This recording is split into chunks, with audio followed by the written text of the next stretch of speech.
நகை உலகில் தனக்கென்று ஒரு இடத்தை பெற்றுள்ள செலானி ஜுவல்லரி மார்ட் புதிய ஷோரூமை புதுவையில் முதலமைச்சர் ரங்கசாமி திறந்து வைத்த முதல் விற்பனையை தொடங்கி வைத்தார்.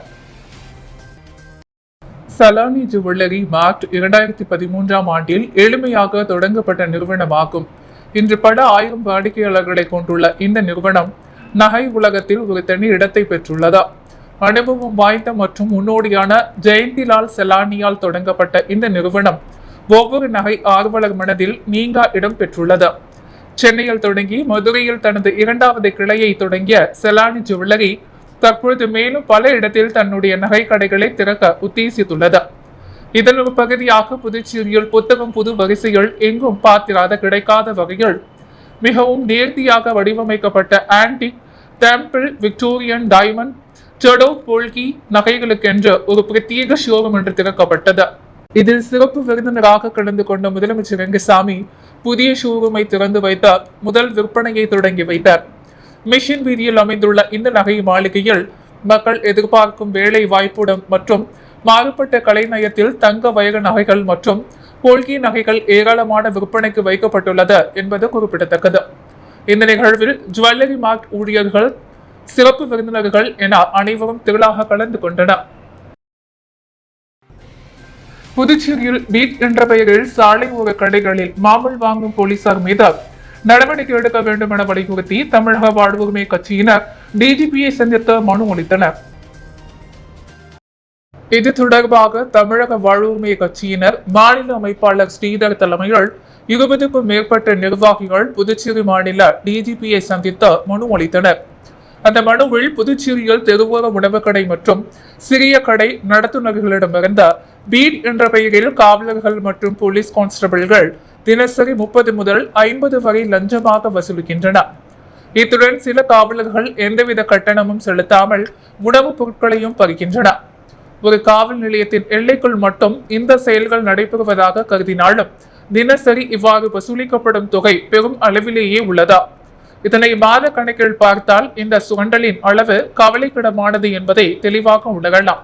இத்தகைய சட்டவிரோத செயல்கள் மக்களை பாதுகாக்கும் காவல்துறையின் நம்பகத்தன்மைக்கு மரியாதைக்கும் கேடு விளைவிக்கிறது. இந்த அத்துமீறல்களை நிறுத்த டிஜிபி விரைவாக தலையீடு மிகவும் முழுமையான விசாரணை நடத்தி குற்றவாளிகளை கண்டறிந்து கடுமையான நடவடிக்கை எடுக்க வேண்டும். மேலும் இத்தகைய செயல்கள் முற்றிலுமாக நிறுத்தப்பட்டு காவல்துறை ஒரு நேர்மையான மற்றும் நியாயமான அமைப்பாக மக்களின் நம்பிக்கையை மீட்க வேண்டும் என்று குறிப்பிடப்பட்டிருந்தது. இதுகுறித்து தமிழக வாழ்வுரிமை கட்சியில் மாநில அமைப்பாளர் ஸ்ரீதர் கூறும்பொழுது, பீட் என்ற பெயரில் நாள் ஒன்றுக்கு 25,000 ரூபாய் போலீசார் வசூல் செய்வதாகவும், மாதம் தோறும் மாமல் என்ற பெயரில் பல லட்சக்கணக்கான ரூபாயை பல்வேறு கடைகளில் இருந்து போலீசார் வசூல் செய்வதாகவும் குற்றம் சாட்டிய அவர், இதனை தடுக்க டிஜிபி தலையிட்டு நடவடிக்கை எடுக்க வேண்டும் என்று கேட்டுக்கொண்டார். தமிழக துணை முதல்வர் உதயநிதி ஸ்டாலின் பிறந்தநாள் விழாவை முன்னிட்டு 47 சிறு வியாபாரிகளுக்கு தள்ளுவண்டியும் 47 பெண்களுக்கு 65 இலவச தையல் மிஷன்களையும் திமுக மாநில அமைப்பாளர் சிவா வழங்கினார்.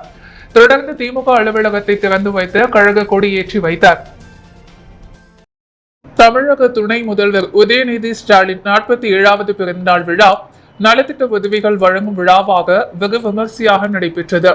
முத்தியால்பேட்டை தொகுதி திமுக முன்னாள் சட்டமன்ற உறுப்பினர் நந்தா சரவணன் ஏற்பாட்டின் பெயரில் முத்தியால்பேட்டை திமுக அலுவலகத்தில் நடைபெற்ற விழாவில் சிறப்பு விருந்தினராக கலந்து கொண்ட திமுக மாநில அமைப்பாளர் சிவா 47 சிறு வியாபாரிகளுக்கு தள்ளுவண்டியும், தையல் பயிற்சி முடித்த 65 மகளிர்களுக்கு தையல் மிஷினும் முத்தியால்பேட்டை வழங்கினார். தொடர்ந்து தொகுதி திராவிட முன்னேற்ற கழக அலுவலகத்தை திறந்து வைத்த சிவா கழக கொடியை ஏங்கி வைத்தார். இந்த நிகழ்ச்சியில் கழக துணை அமைப்பாளர் சட்டமன்ற உறுப்பினருமான அனிபால் கென்னடி, திமுக இளைஞரணி அமைப்பாளர் சட்டமன்ற உறுப்பினர் சம்பத், தலைமை பொதுக்குழு உறுப்பினர் கோபால், மாநில மகளிர் அணி செயலாளர் காயத்ரி, ஸ்ரீகாந்த், தொகுதி திமுக செயலாளர் சௌரிராஜன், அவை தலைவர் எழிலன், தொகுதி துணை செயலாளர் ரவி, துணை செயலாளர் கலைவாணி, தனசேகர், தொகுதி தொண்டரணி அமைப்பாளர் கோபிநாத், திமுக மக்கள் சேவை மதன் பாபு, மீனவரணி தங்கராசு, பூபதி மற்றும் தொகுதி திமுக நிர்வாகிகள், இளைஞர் அணி, மகளிர் அணி நிர்வாகிகள் மற்றும் திரளான பொதுமக்கள் கலந்து கொண்டு சிறப்பித்தனர். மறைந்த புதுச்சேரி முன்னாள் முதல்வர் MDR ராமச்சந்திரன் உடலுக்கு புதுச்சேரி முன்னாள் சபாநாயகர் VP சிவகுழந்தா நேரில் சென்று அஞ்சலி செலுத்தினார். புதுச்சேரி முன்னாள் முதலமைச்சர் MDR ராமச்சந்திரன் உடல் நலக்குறைவால் மற்றும் வயது மூப்பால் காலமானார். அவரது உடல் நெட்டப்பாக்கம் தொகுதிக்குட்பட்ட மடுகரையில் உள்ள அவரது இல்லத்தில் அஞ்சலிக்காக வைக்கப்பட்டது. தொடர்ந்து முழு அரசு மரியாதையுடன் அவரது உடல் தகனம் செய்யப்பட்டது. முன்னதாக அவரது உடலுக்கு புதுச்சேரி முன்னாள் சபாநாயகர் VP சிவக்கொழுந்து நேரில் சென்று அஞ்சலி செலுத்தினார். பின்னர் இரங்கல் உரையும் ஆற்றினார். காலி மனைகளின் உரிமையாளர்களின் அலட்சியத்தினால் தமிழ்தாய் நகரில் நல்ல பாம்பு ஒன்று இருசக்கர வாகனத்தில் புகுந்து பெரும் பரபரப்பை ஏற்படுத்தியது. புதுச்சேரியில் பெண்கள் புயல் மற்றும் கனமழை காரணமாக பல்வேறு இடங்களில் உள்ள குடியிருப்பு பகுதிகளுக்குள் மழை நீர் புகுந்து பொருட்கள் சேதமடைந்தனர். மேலும் மழை நீரோடு கலந்து பல்வேறு இடங்களில் விஷ ஜந்துக்களும் குடியிருப்பு பகுதிகளுக்குள் தஞ்சம் புகுந்து வருகின்றன. இந்த நிலையில் முதலியார்பேட்டை தமிழ்தாய் நகர் முதல் தெருவில் வேணுகோபால் என்பவருக்கு சொந்தமான காலி மனை ஒன்று உள்ளது. இந்த மனையை உரிமையாளர் பராமரிக்காமல் விட்டு வைத்துள்ளார். அப்பகுதி மக்கள் புகார் தெரிவித்தும் மனையின் உரிமையாளர் சுத்தம் செய்ய நடவடிக்கை எடுக்க முடியாது என்று அலட்சியமாக பதில் அளித்துள்ளார். மேலும் அங்கு குப்பைகள் குவிந்து குப்பை மேடாக காட்சியளிப்பதை தொடர்ந்து அந்த தெருவில் உள்ள பொதுமக்கள் தொகுதியின் சட்டமன்ற உறுப்பினர் அனிபால் கென்னடியிடம் புகார் அளித்துள்ளனர். இதனைத் தொடர்ந்த சட்டமன்ற உறுப்பினரின் உத்தரவின் பெயர்கள் 2 முறை அந்த காலிமனை சுத்தம் செய்யப்பட்டது. இருப்பினும் மீண்டும் தற்பொழுது காலிமனையின் உரிமையாளரின் அலட்சியம் காரணமாக அந்த மனை மீண்டும் குப்பை மேடாக உருவாக்கியுள்ளது. இந்த நிலையில் 5 அடி நல்ல பாம்பு ஒன்று காலிமனையின் எதிரில் உள்ள வீட்டின் உரிமையாளரின் இருசக்கர வாகனத்தில் புகுந்துள்ளது. இதனைத் தொடர்ந்து அப்பகுதி மக்கள் அளித்த புகாரின் பெயரில் வனத்துறை ஊழியர்கள் கண்ணதாசன் மற்றும் வேலாயுதம் ஆகியோர் விரைந்து வந்த பாம்பை மீட்டு பத்திரமாக வனத்துறைக்கு கொண்டு சென்றனர். இருப்பினும் இதுபோன்ற காலி மனைகளின் உரிமையாளர்களின் அலட்சியத்தினால் உயிர் சேதம் ஏற்படும் அபாயம் ஏற்படுகின்றது என்றும், எனவே உடனடியாக காலிமனையின் உரிமையாளர் மீது அரசு நடவடிக்கை எடுத்து மனையை சுத்தம் செய்ய உத்தரவிட வேண்டும் என்று அப்பகுதி பொதுமக்கள் அரசிடம் வேண்டுகோள் விடுத்துள்ளனர். பாஜக அமைப்பு தேர்தல் பயிற்சி பட்டறை கட்சியின் தலைமை அலுவலகத்தில் நடைபெற்றது. புதுச்சேரி பாஜக அமைப்பு தேர்தல் 2024க்கான பயிற்சி பட்டறை மாநில தலைமை அலுவலகத்தில் நேற்று நடைபெற்றது. மாநில தலைவர் செல்வகணபதி MP தலைமை தாங்கினார். தேசிய தேர்தல் அதிகாரி லட்சுமணன் MP, தமிழக சட்டமன்ற உறுப்பினரும் தேசிய மகளிர் அணி தலைவியுமான வானதி சீனிவாசன், மாநில தேர்தல் பொறுப்பாளர் நிர்மல் குமார் சுரணா ஆகியோர் அமைப்பு தேர்தல் குறித்து நிர்வாகிகளுக்கு விளக்கம் அளித்தனர். தேசிய செயற்குழு உறுப்பினரும் அமைச்சருமான நமச்சிவாயும் வாழ்த்தி பேசினார். இதில் சட்டமன்ற உறுப்பினர்கள் VP ராமலிங்கம், அசோக் பாபு, மாநில மாவட்ட தொகுதி தேர்தல் பொறுப்பாளர்கள் உட்பட பலர் கலந்து கொண்டனர். ஏற்பாடுகளை மாநில தேர்தல் அதிகாரி அகிலன் செய்திருந்தார். உப்பளம் தொகுதியில் புயலால் பாதிக்கப்பட்ட மக்களுக்கு சட்டமன்ற உறுப்பினர் அனிபால் கென்னடி வீடு வீடாக சென்று அரிசி வழங்கினார். பெண்கள் புயல் மழையில் மீண்டெடுத்த புதுச்சேரி உப்பளம் தொகுதிக்குட்பட்ட பகுதிகளில் வாழும் மக்களுக்கு அரிசி, மழையில் சேதமடைந்த குடிசை வீடுகளுக்கு தார்பாய் உள்ளிட்ட உதவிகளை இன்று திமுக உப்பளம் தொகுதி சட்டமன்ற உறுப்பினர் அனிபால் கென்னடி அவரது சொந்த செலவில் 40,000 கிலோ அரிசி மக்களுக்கு வழங்கி ஆறுதல் கூறினார். அப்பொழுது தொகுதி செயலாளர் சக்திவேல், துணை செயலாளர் ராஜி மற்றும் நிசார், மாநில மீனவர் அணி துணை அமைப்பாளர் விநாயகமூர்த்தி, கிளை செயலாளர்கள், கழக சகோதரர்கள் ஆகியோர் உடனிருந்தனர். மறைந்த முன்னாள் முதல்வர் MDR ராமச்சந்திரனின் உடலுக்கு புதுச்சேரி மக்கள் முன்னேற்ற கழக தலைவர் ராமதாஸ், சேர்மன் RL வெங்கட்ராமன் ஆகியோர் நேரில் சென்று அஞ்சலி செலுத்தினர். புதுச்சேரி முன்னாள் முதலமைச்சர் MD ராமச்சந்திரன் உடல்நலக் குறைவு மற்றும் வயது மூப்பின் காரணமாக காலமானார். அவரது உடல் நெட்டப்பாக்கம் தொகுதிக்குட்பட்ட மடுகரையில் உள்ள அவரது இல்லத்தில் அஞ்சலிக்காக வைக்கப்பட்டது. புதுச்சேரி அரசு சார்பில் 3 நாட்கள் துக்கம் அனுசரிக்கப்பட்ட முழு அரசு மரியாதையுடன் அவரது உடல் அடக்கம் செய்யப்பட்டது. இந்த நிலையில் அவரது உடலுக்கு புதுச்சேரி மக்கள் முன்னேற்ற கழகத்தின் மாநில தலைவர் ராமதாஸ், கழகத்தின் சேர்மன் RL வெங்கட்ராமன் நேரில் அஞ்சலி செலுத்தினார். தொடர்ந்து மாநில செயலாளர் சிவகுமாரன், துணை செயலாளர் ராதாகிருஷ்ணன், RLV பேரவை மாநில பொருளாளர் கோமதி சங்கர், முன்னாள் வார்டு உறுப்பினர் தனஞ்செழியன், மணவெளி சுலோக்ஷனா மற்றும் கழக நிர்வாகிகள், தொண்டர்கள் அவரது பூத உடலுக்கு மாலை அணிவித்து மஞ்சளி செலுத்தினர். கருவடிக்குப்பத்தில் உள்ள ஸ்ரீ குரு சித்தானந்தா கோவிலில் 108 சங்காபிஷேகம் விழா நடைபெற்றது. புதுச்சேரி கருவடைக்குப்பம் குரு சித்தானந்த சுவாமி கோவிலில் கார்த்திகை மாத 4ஆம் தினங்கள் கிழமையொட்டி காலை ஸ்ரீமத் குரு சித்தானந்த சுவாமிக்கு 108 சங்காபிஷேகம் நடைபெற்றது. அதனையொட்டி சங்கு பிரதிஷ்டை செய்யப்பட்டது. தொடர்ந்து கணபதி ஹோமம், ருத்ர ஹோமம், பின்னர் மகா அபிஷேகம், சங்காபிஷேகம் மற்றும் தீபாரதனை காண்பிக்கப்பட்டது. இதில் திரளான பக்தர்கள் கலந்து கொண்டு சுவாமியை வழிபட்டனர். இதற்கான ஏற்பாடுகளை அறங்காவலர் குழு தலைவர் இளங்கோவன் தலைமையிலான குழுவினர் செய்திருந்தனர். பூஜைகளை தேவசேனாதிபதி குருக்கள் நடத்தினர். ஏராளமான பக்தர்கள் தரிசனம் செய்தனர். புதுச்சேரி அடுத்துள்ள விழுப்புரம் மாவட்டம் கூட்டக்குப்பத்தில் புயல் நிவாரணம் வழங்காததை கண்டித்து அப்பகுதி மக்கள் சாலை மறியல் போராட்டத்தில் ஈடுபட்டதால் வாகனங்கள் 2 கிலோமீட்டர் தூரத்திற்கு அணிவகுத்து போக்குவரத்து பாதிப்பு ஏற்பட்டது. புதுச்சேரி அடுத்துள்ள விழுப்புரம் மாவட்டத்தின் கோட்டக்குப்பத்தில் நகராட்சிக்குட்பட்ட 10 மற்றும் 12 வார்டு பகுதிகள் ஆதிதிராவிட மக்கள் அதிக அளவில் வசிக்கின்றனர். இவர்களுக்கு புயல் நிவாரணம் இன்னும் வழங்கப்படவில்லை என கூறப்படுகிறது. இதற்கு எதிர்ப்பு தெரிவித்து அப்பகுதி மக்கள் கிழக்கு கடற்கரை சாலையில் மறியல் போராட்டத்தில் ஈடுபட்டனர்.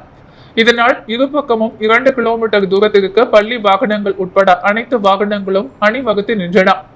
சம்பவ இடத்திற்கு வந்த கோட்டக்குப்பம் போலீசார் பேச்சுவார்த்தை நடத்தியும் மக்கள் மறியலை கைவிடவில்லை. இதனால் கிழக்கு கடற்கரை சாலையில் 1 மணி நேரமாக போக்குவரத்து பாதிக்கப்பட்டது. இந்த மறியல் போராட்டத்தால் அரையாண்டு தேர்வுக்கு செல்லும் பள்ளி வாகனங்கள் நிறுத்தப்பட்டு மாணவர்கள் பாதிக்கப்பட்டனர்.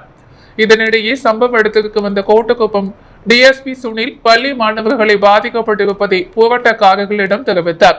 மேலும் வருவாய் அதிகாரிகளை தொடர்பு கொண்டு கேட்டபொழுது அந்த பகுதி மக்களுக்கு நிவாரணம் பட்டியல் வந்துள்ளதாகவும் விரைவில் நிவாரணம் வழங்கப்படும் எனவும் தெரிவிக்கப்பட்டது. அரியாங்குப்பம் பகுதியில் உள்ள அரசு பள்ளிக்கு புதிய கட்டிடம் அமைத்திட சட்டமன்ற உறுப்பினர் பாஸ்கர் தலைமையில் அரசு உயர் அதிகாரிகள் ஆய்வு மேற்கொண்டனர். புதுச்சேரி அரசு பள்ளி கல்வித்துறை சார்பில் அரியாங்குப்பம் பகுதியில் அரசு உயர்நிலைப் பள்ளி இயங்கி வருகிறது. இந்த பள்ளி கட்டிடம் கடந்த 1925ஆம் ஆண்டு கட்டப்பட்ட மிகவும் பழமை வாய்ந்த கட்டிடமாகும். இந்த பள்ளியில் படித்த முன்னாள் மாணவ மாணவியர்கள் பலர் முன்னாள் முதல்வர், சபாநாயகர் மற்றும் அரசு துறைகளிலும் முக்கிய பொறுப்புகளிலும் உள்ளனர் என்ற பெருமை மிக்க இந்த பள்ளியின் 100ஆண்டு விழாவை சிறப்பாக கொண்டாட வேண்டும் என பள்ளியின் முன்னாள் மாணவர்கள் மற்றும் சமூக ஆர்வலர்கள் அரசுக்கு கோரிக்கை வைத்தனர். ஆனால் 100ஆண்டு விழா காண உள்ள பள்ளியின் கட்டிடம் தன்மை மிகவும் மோசமாக உள்ளது.